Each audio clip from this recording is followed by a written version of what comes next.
Well, here we are, the first, second day, I guess, of fall, right? First, second day of fall. And I'm in New York City. I saw someone is from Costa Rica. I can't see who's on the here for the talk, but I know that some of us are in New York City, and we're experiencing a lot of rain and wind. And I hope you're not experiencing rain and wind as we're experiencing it here. But thank you for being present with us this morning here at the Zendo proper and online.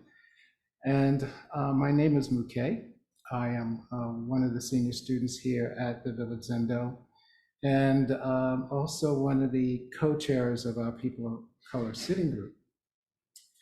And with the noticeably cooler temperatures and the days getting shorter, the past week media has been quite hyped up about a number of things. The tension between the city and the state regarding the asylum seekers or migrants. I was quite disturbed. I think it was last week, there was a bus carrying asylum seekers, women and children, and they were surrounded by a crowd of people chanting, "Take them back," and waving the American flag.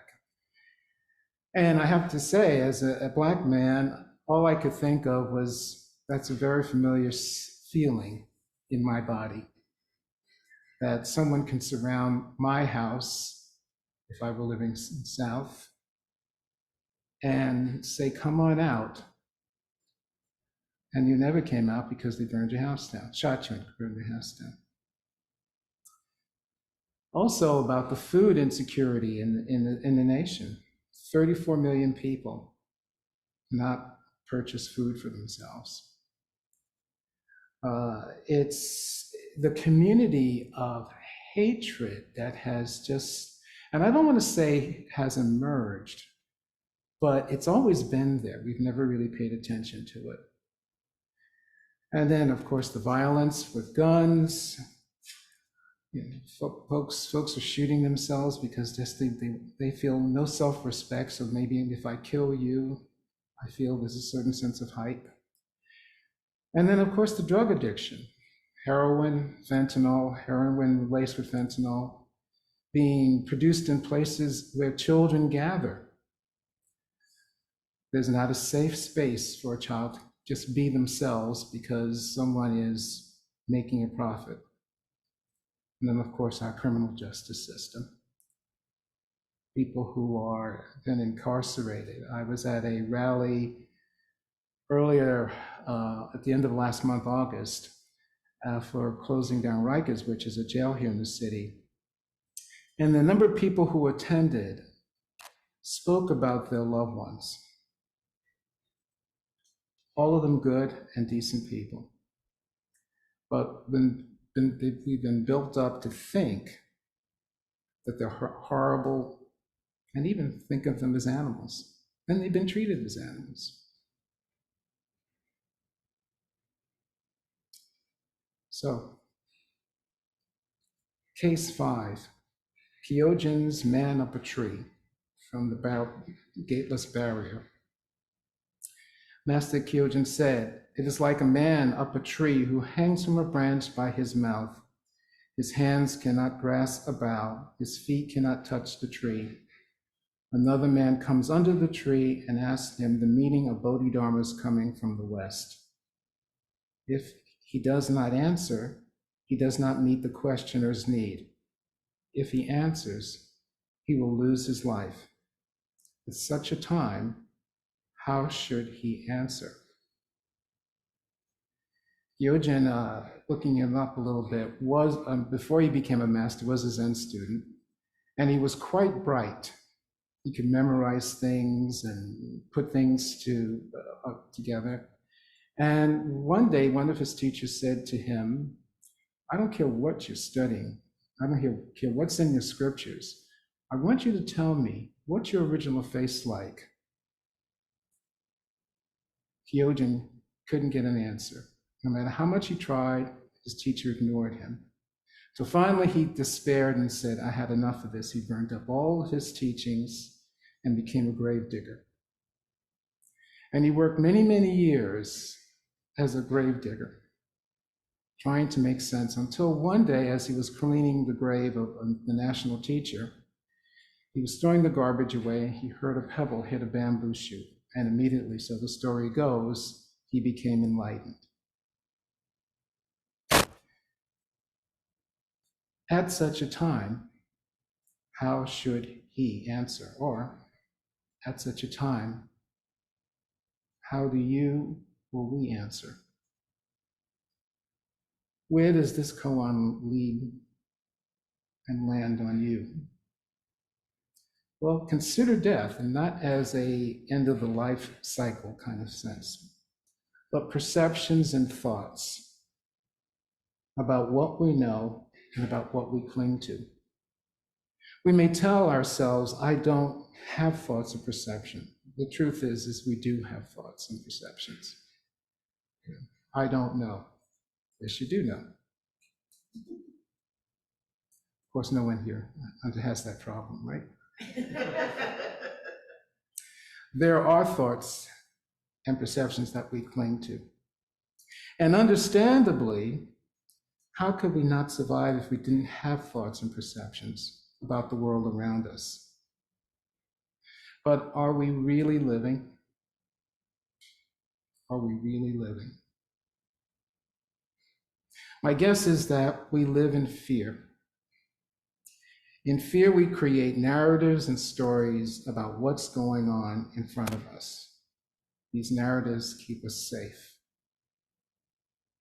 We can even create a narrative about our practice. I've heard some practitioners talk about zenning out. I've come to zen out. And usually there's a perception that, we're like Manjushri up there, you can throw whatever it is at that and you cannot be touched. But when, things are said, things are done, and we are touched. So how could we zen out? And how does that help the people around us when we zen out?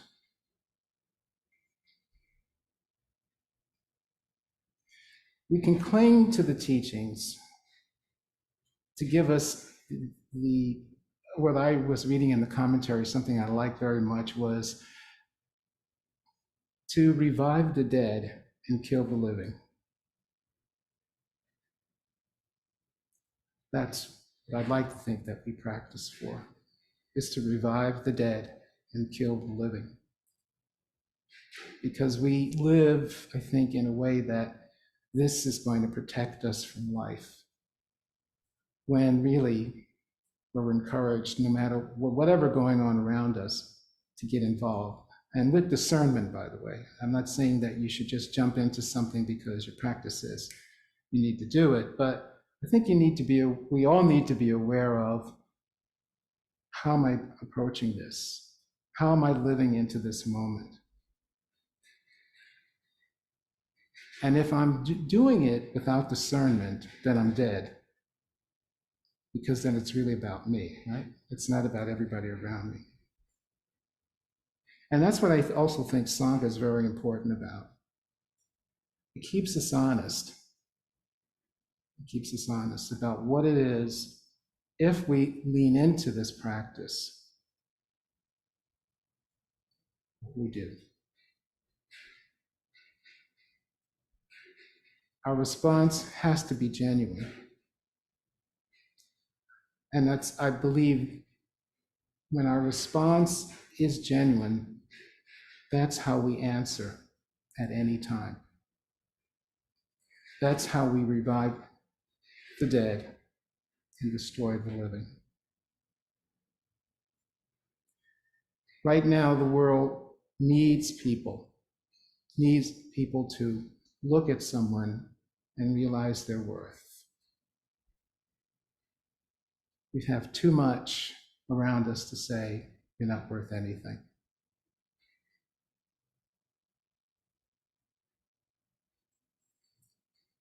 I thought humorously I was going to try. I live in Inwood, and there's two parks in my neighborhood. I thought about what would it be like if I went up to one of the trees and put my mouth around the bough, up on the bough. I can't do that. I mean, they're big. And if I put my mouth on a smaller one, it'd break, right? I'd fall and break my neck or something like that. But this clinging and not groundedness is what gets us trapped and stuck. Someone will say to us, so tell me a little bit about what it is, how it is you practice. I don't think we can verbalize it. I think they see it. I think they see it. And that's what I would like to leave us with this morning, that no matter where we are, people are looking. So what is this about Bodhidharma coming from the West? They're looking at you. And how you respond answers the question.